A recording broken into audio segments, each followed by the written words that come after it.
Well, welcome to another episode of the Grazing Sheep Podcast. I'm your host, Big Tom Perkins, along with Dr. Cameron Meyerly.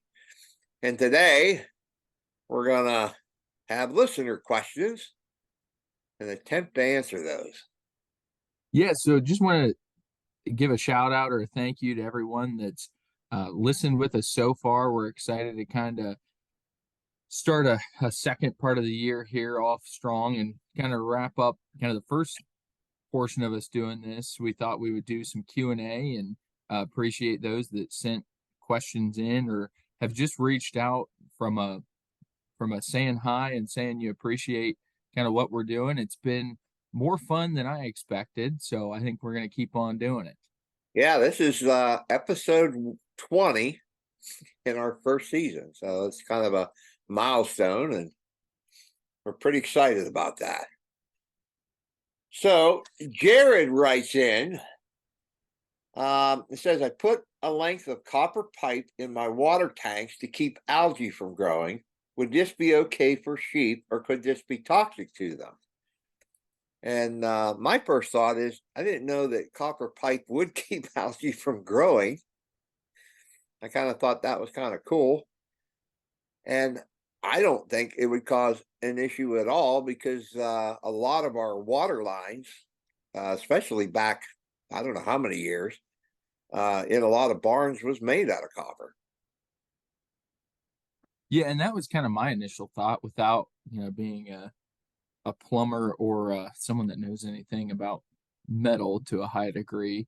Um, I we use it all the time in housing, maybe less so now than what we used to. And so I would be surprised by kind of the free floating copper idea that those animals could actually uh, get a significant level of copper from that pipe in the water. But that would be my take on it. But again, I that might take some additional investigative work. Yeah, I have a waterer. It's called the Jug. I guess that's the name of the company, and it has a stainless tube in it, and it has a copper tube in it. And I guess the theory behind that is simply that the stainless and the copper would heat up or change temperatures at different rates, and they say that that creates water flow, and that's supposed to help it to keep from freezing. So mine still freezes up. I don't know if it really works all that well, but there is a copper pipe in there, and I've never had an issue with copper toxicity from that. So Yeah.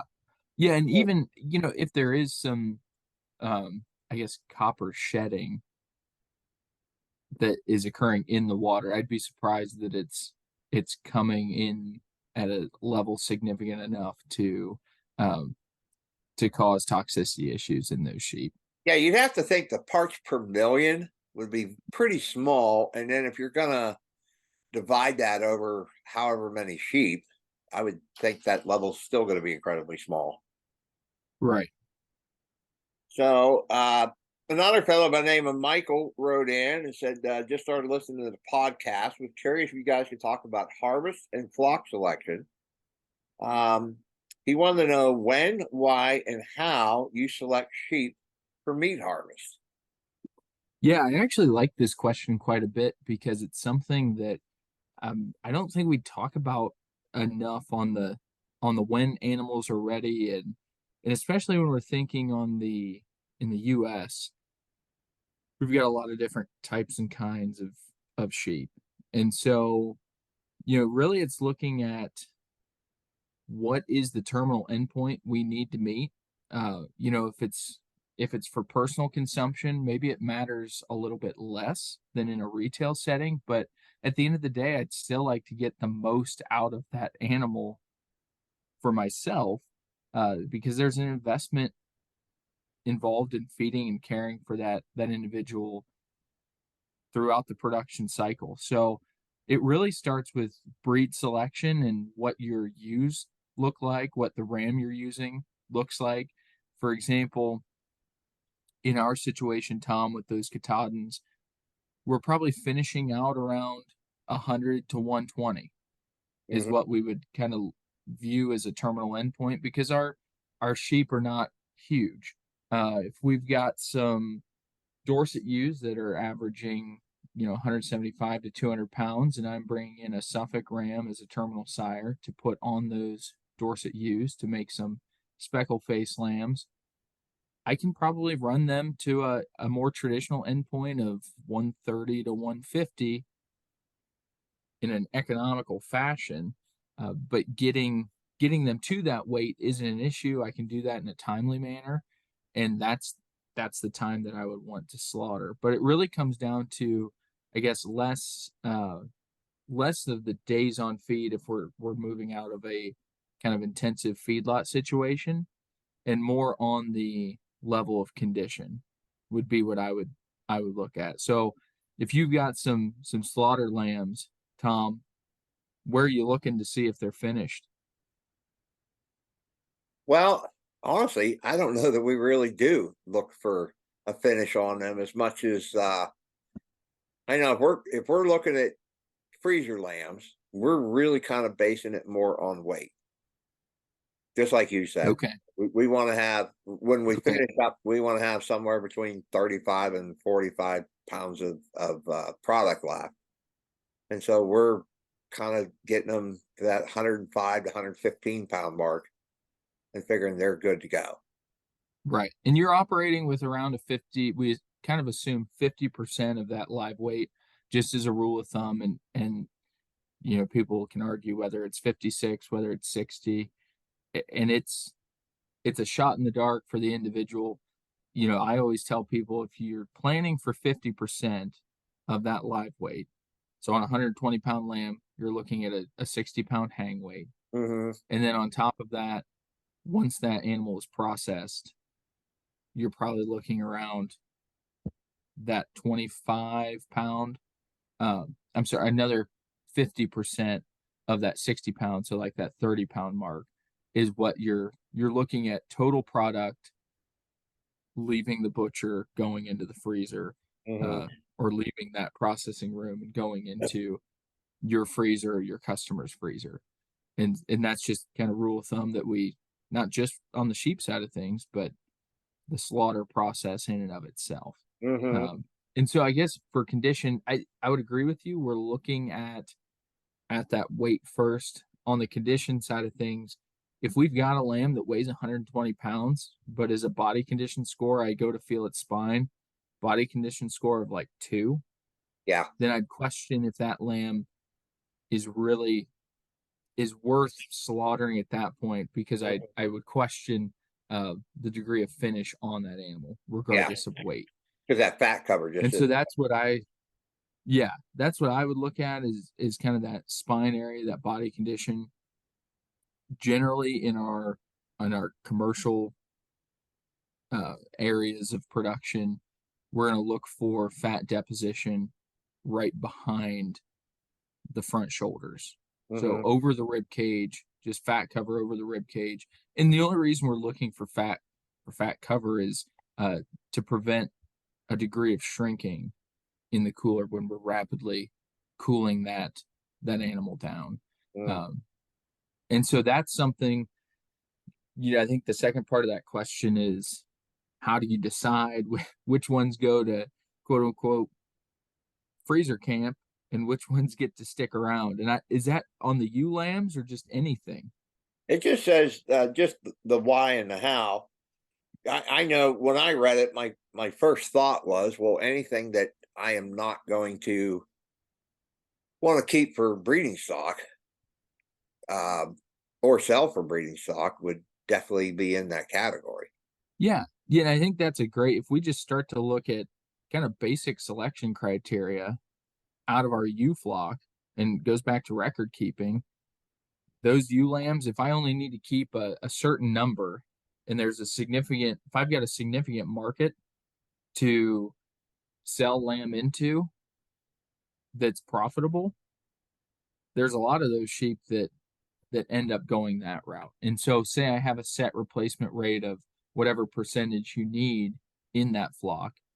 So if I've got 20 ewes and I know I need to keep 5 ewe lambs back, maybe I'm left with 12 other ewe lambs. If I can't sell those as commercial ewe lambs to somebody else, to another producer, and they're good sheep, and I've got that market for the freezer lamb, that's when you can get kind of specific on, let's look at our group of 15 to 20 ewe lambs in that specific example. Which ones are twin born? Which ones, when we're looking at our ewes, and we're looking at litter weights, which ewes in the flock are producing our greatest amount of litter weight, Mm-hmm. and which ones maybe aren't. Yeah. So finding those ewe lambs out of the ewe that's had, maybe for the last 3 years, she's had a single. Now, I'd argue that ewe should probably be on the call list sooner rather than later, but I don't know that I need to keep her daughter either. So Mm-hmm. that would be one that certainly could go onto that slaughter list uh, for freezer camp. But that's where I would start with those kind of easy to track reproductive traits on the ewes, and make your selections kind of going out from there. So the second part of that question, which you pretty much already answered, is how do you select which lambs will be added to the flock instead of harvesting? Yeah, so I think I would actually start there. So I Yeah. would start with the ones that I need to keep, the ones that have genetic value or are performing in my production system well. And then after that, again, as long as I've got the market to market that lamb off the farm, anything else can go into that slaughter category after I've selected my replacements based on their performance, mom's performance, not only this year, but in previous years, and so on and so forth. Yeah, I once heard someone say that when they looked down through and they were making culling decisions, they're they really looked at not so much which animals you should get rid of, but give me a reason to make me want to keep you. And it Right. was kind of I kind of found that intriguing because it was kind of the opposite side of it. And I thought that's not a bad way to look at it. Yeah, it's a more positive way to Yeah, to go after absolutely. it. Well, and that's, I think, when we're talking ewe lamb selection, that is the way to do it. As Yeah. opposed to figuring out who I don't want to keep in my Yep. ewe lamb crop, go back through and look at the positives and say, this ewe we've had for how many years, and she's thrown twins every year, and they're always on the they're above flock average for weaning weight. Hmm. And so it's just like, I think some of our early episodes, we've talked about how, I've got ewes that I can tell you their ear tag numbers, that if they have daughters, I know I'm keeping them. Yep. Find those ewes that really stand out in their performance, their on-farm performance, that you say, hey, she had a daughter, that's a keeper ewe lamb. We Hmm. still need to watch how that ewe performs and what kind of the ram side of the genetics are doing. But at the end of the day, if we can really focus on those female ewe lines, I think we're a lot further ahead. I agree. So another question came in. It said, "How can we prevent tiny, unthrifty lambs?" It says every year I have several that just don't grow well. They keep scouring. They're just generally sickly. Is this lack of colostrum in milk, genetics, maybe environment? Yeah, it sounds like all three Yeah. could be. So certainly when we're looking at colostrum, and certainly for whoever kind of sent that in, I would not feel too discouraged, because that's, anybody that's trying to do this out on pasture is running into a similar issue. The goal is to reduce the percentage of those lambs that we're seeing every year. And so certainly could be some colostrum or lack of colostrum in those early hours of life, just from an innate immune system or immune function standpoint. I It sounds like, if I saw this on my farm, I would think, sounds like I've got a significant coccidia That was my thought. infection. And so that's a lot of management coming on the backside. So, it spreads through fecal oral contamination. And the difficult thing, one of the things a colleague here at Penn State, always likes to remind people is coccidia does not fight fair. Nope. So coccidia waits for a stressed host or for that host to become stressed until they really dive in and do their damage. And kind of my experience is if you've got a significant infection, if you've got a significant load or impact from that coccidia, it can be very difficult for that animal to come back from just in long-term performance. So, and some of the reasons that is, and it makes sense when we think of how nutrients are absorbed, coccidia impacting kind of the early sections of the small intestine, there's tissue damage that's occurring. And so we're losing some cell function, some digestive or absorption, cell function in that small intestine being replaced in some instances by scar tissue. So if I take out all of my body that absorbs the nutrients and we just replaced it with tissue that does not have as efficient functionality as what it had before, we're going to lose nutrient uptake. And so it is a hard thing to come back from in those severe infections. And certainly environmental, there's some immune function that goes into it. And I suppose from a genetic standpoint, I don't know how much plays into resistance to coccidia or kind of what's going on, but that would be kind of where I would start. And certainly, when we're looking at catching that early and an early treatment of an Proleum product or a sulfa type product, working with your veterinarian to kind of figure out what the best option is, or running through a medicated feed with a coccidiostat in it, like a Decox or a Bovatec type product for the prevention of those severe coccidia situations. Yeah, and that's not the easiest thing to do on pasture.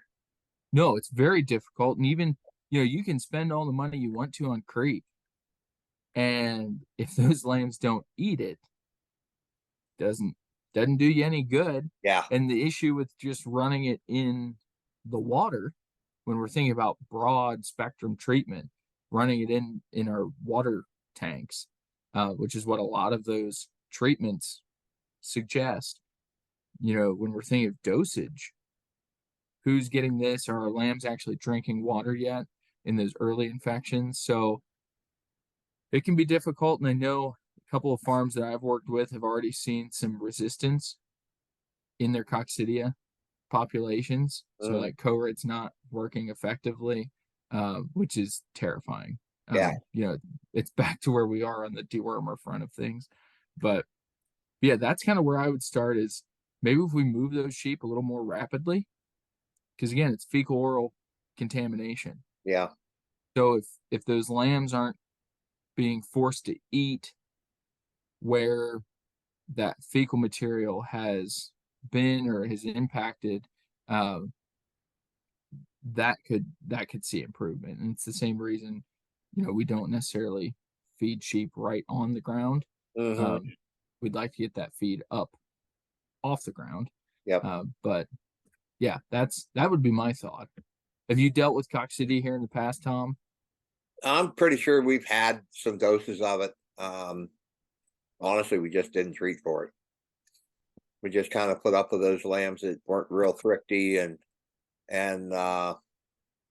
just kind of kept them a little longer until they reached that weight that we could harvest them. Yeah, it's pretty frustrating not the because best management those practice, lambs aren't those lambs aren't worth anything to sell. Yeah. And they take forever to feed. And so you either decide, well, You're either going to put them down, you're either going to feed them for a while to get them back to where they need to be, and then sell them, or uh, put them into the flock and hope for the best long term. But yeah, it's really kind of dealer's choice on that, on Yeah. what route you go with a bad situation. So Jared also asked, um, what do you recommend for deworming at lambing time? He said, I've never dewormed a mother around lambing, and honestly, have only dewormed less than 10 mature ewes since I started in 2017. Um, he does admit he should keep a closer eye on Comanches, but his management, he said, like mine, is pretty much gives him a free pass until times get tough. Now, I hear quite a few people say that they just, as soon as a ewe lambs, before she ever comes out of that jug, she's going to get wormed. And we've never done that. We just kind of check for launches and think we're in good shape. And we've not run into an issue with that. Yes, there's a couple reasons why that's kind of common practice. And it goes back to how our parasite of primary concern, the barber pole worm or Haemonchus contortus, in their own production phase or their own life cycle, uh, they can go through a state of hypobiosis, Mm-hmm. and meaning when the weather is less conducive for the next generation of parasites to thrive and survive out in the environment. So items like drought conditions, items like wintertime, Yep. where it's going to get cold, that parasite has a lower chance of survival out in the environment. And so they go into hyperbiosis, which is a fun way of just saying arrested development, meaning they kind of shut down and quote unquote hibernation inside the animal. And so then what triggers that is lactation, Yep. and lactation being a part of lambing, items like prolactin triggering that arrested development to cease and that parasite to wake up per se, occurs around lambing, and which is kind of terrifying when you think about it. And it goes back to that are they smart question. What do we have at lambing that's occurring? A susceptible host Yeah. that's in the environment. So even in our mature ewes, if we've got some acquired immunity through seeing that parasite before, we have a naive animal now out in the environment, the lamb, Mm-hmm. and that parasite has the goal of infecting that lamb for subsequent generations. So the reason behind the lambing not the lambing, yeah, lambing in the jug, but the deworming in the jug, it's kind of twofold. So if we're using jugs and we're penning those sheep up, we've got hands on them. Mm-hmm. So we don't have to catch them a second time. Yep. Our hope is by giving that dewormer at that point, we're eliminating that parasite from producing eggs, from producing that next generation in the environment that our lambs are going to be living. And so that's why, and I think it goes back more to the labor aspect. We're Mm-hmm. in there, we're processing lambs, we're checking on the ewe. It doesn't take me any additional time to give that dose of dewormer. And so again, I think we still have to be careful with our broad spectrum use of treatment, because that's what got us into the issue in the first time, or the first go around with all of our drugs. But if we're going to have a flock wide deworming treatment, it probably needs to occur around that time, because we know we've got hands on them. We know we have susceptible hosts that are going to be in the environment through the lambs, and kind of the goal of cleaning up that flock uh, before giving those lambs the best chance they have Mm-hmm. at at survival and just dealing with things they're going to see in the environment. So that would be considered the periparturient rise. So that awakening of parasites, and we'll see an increase in fecal egg count in ewes that have lambed and are now lactating. That is the name for that time frame. Hmm. Well, that was all the questions I had. I know you've got one or two, don't you? Yeah. So had a question. Gentleman Jeff from Indiana was asking if we had any experience on turnip or radish usage. I know you planted some in a mix. I didn't know if you wanted to share that, and specifically grazing sheep on them. He was concerned items of bloat, any type of digestive upset, and just overall performance, what you saw and what you liked about them. So I put a field in. Oh, there was a number of things in there, but what came up the most was oats and this purple top turnip. And biggest issue I had was keeping CJ's little boy out of there because he liked eating the turnips. He kept going in, pulling them out of the ground, cleaning them off, and just eat them. He loved them. The sheep just devoured them. They thought they were just the greatest thing in the world. I had absolutely no issue with bloat or any kind of digestive problems with them, not at least that I could see. And the big difference I noticed between the sheep and the cows were that the cows just ate the tops and pretty much just left the turnips, but the sheep would actually kind of dig the turnips out and eat them, which I thought was pretty cool. Yeah, and that's something we've planted some purple top turnips as well as some tillage type radishes in a just interseeded into an existing hayfield. And ultimately, I was very pleased kind of with the results from that. From a performance standpoint, they were I guess early gestating ewes, Hmm. or into mid gestating ewes, and so I couldn't tell you if we really gained or lost. I know we didn't lose Yeah. body condition, but I don't know like lamb performance. I've never run any lambs on that type of alternative forage, and I was pleased from the added biomass that we had Mhm. available to those sheep. One thing, and certainly we've had some fields around us that you have gone in with a tillage radish type, uh, whether it's a daikon or whatever other trade name you think of, and as a cover crop, and just the smell absolutely horrendous. Once those in the spring, once those things start to rot and go Yeah. bad. So I don't think the sheep would be a huge fan of them, uh, in that kind of time frame. And something the sheep actually did a job uh, grazing them that I would be concerned in subsequent years with a hay harvest. Am I raking up that uh, decomposing material Yeah. once I go out and make a first cutting on it?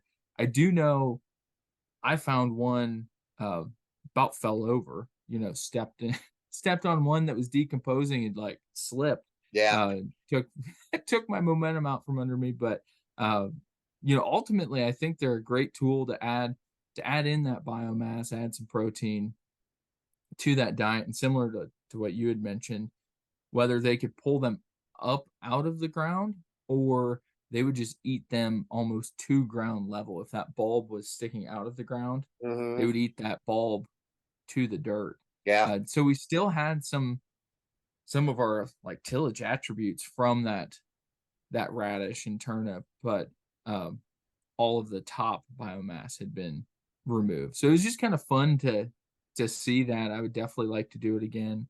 And certainly I would say doesn't take a lot of seed, might be a little on the expensive side, but just give it a try and see what you like about it. And then the last question I had for you, Tom, Beth from New York was asking when we're thinking about forage species selection, and she's looking at converting some crop fields into pasture, and figured I'd ask you because you're the grass guy. Um, kind of what's your approach to finding species? Do you make your own mix? How many species do you want to put in? Because she had just kind of mentioned it's a little overwhelming to look at all of these different kind of trade named mixes, whether it's a creekside mix or a hillside mix Yeah. or whatever. How do you know you're getting the right stuff? And are you better off kind of going out on your own and just combining a bunch of different things together to get what you want? I tend to buy a mix. Um, I guess it kind of has a lot of what I already have growing on the farm, and then I'll kind of add things in. I heard a guy say years ago, if you want to know what grows on your farm, go look in the hedgerows. Go look in the roadside ditches as to what's growing there, because that stuff isn't being fertilized and nobody ever seeded it. It's and there's a lot of truth in that. I know I went to a grazing conference years ago, and there was a couple breakout sessions. My dad had gone with me, and I wanted to go to this one breakout session, so I sent him to another where they were talking about seeds and forage and all that, and so I sat through my session and was just kind of all excited to see what he had to say about his. And he came out, and I said, "So what did they tell you to plant, Dad?" And he said, "Orchard grass and clover." I said, "You're kidding me." He goes, "Well, they talk a lot about other stuff, but orchard grass and clover, you just can't go wrong with that." And Right. there's a lot of truth to that. There really is. That's that's funny. I felt a little called out on that one because it's if if there if there is something we're trying to do quick, it's like, well, I guess we'll just throw some just plain old orchard grass and some cheaper red clover I can find, and Yeah. we'll go from there. And you're right, and you hope some of that other stuff comes up. You were talking about just uh, kind of those hedgerows or fence row areas and what's growing there and what's not fertilized. And was on a pasture walk recently over in the eastern part of Pennsylvania, and gentleman was talking about he had a farmer come over and do some custom spraying for him, and he missed the line where he was supposed to stop, and Uh-huh. so had sprayed a significant part of his field. And I forget what it had died. He went through, and I believe he disked it lightly, and then everything in the world came up. Yeah. And so he went out and he mowed it. It was a nice he disked it, finished it, it came out, and I think there were some weather events that occurred in there that prevented him from getting on and replanting it. But he said we had some noxious weed species, but we grazed it and then we mowed it, and we're looking at this field, and this was 10 years down the road. You never know. Oh, I It's know. beautiful, and it was just native seed bank Yep. for the area, and it was diverse, it was lush, Yep. it was just a really nice uh, mix of forage that he's finishing off some steers on, 100% grass finished, and they look beautiful. And it would be fun sometime to try something like that, just to Yep. see, I've spent the money on the seed. Can I disc this area up, kill what's there, and then see what comes up? And how Hmm. does it perform long term next to the stuff that I'm buying in? Yep. I agree. A lot of our pastures, even though we have taken some of those and we've seeded in certain things, there is certainly an awful lot of stuff in there that we didn't seed. And it just came up, and I suppose if you want to be a purist, you would call those weeds. My sheep are eating them, so I'm not concerned. But I've got Timothy and orchard grass in places I've never planted Timothy and orchard grass. There's all kind of stuff. So, well, we're coming up on our time here, Cam. It's uh, it's been a lot of fun in this last 20 episodes, and we definitely want to thank everybody for listening. We'd like you to get on there and hit that follow button. We also have a Facebook page called the Grazing Sheep Podcast. So if you would hunt that up, and be sure to go on there and hit the like button. And so if you have any other questions, we'll definitely do another listener questions podcast at some point. And so you can ask those questions either on that Facebook page or you can reach out to me personally at bigtomperkins@gmail.com. So it's been great catching up with you, Cam. You too, Tom. All right. You have a good day, my friend. You do the same. All right. Bye.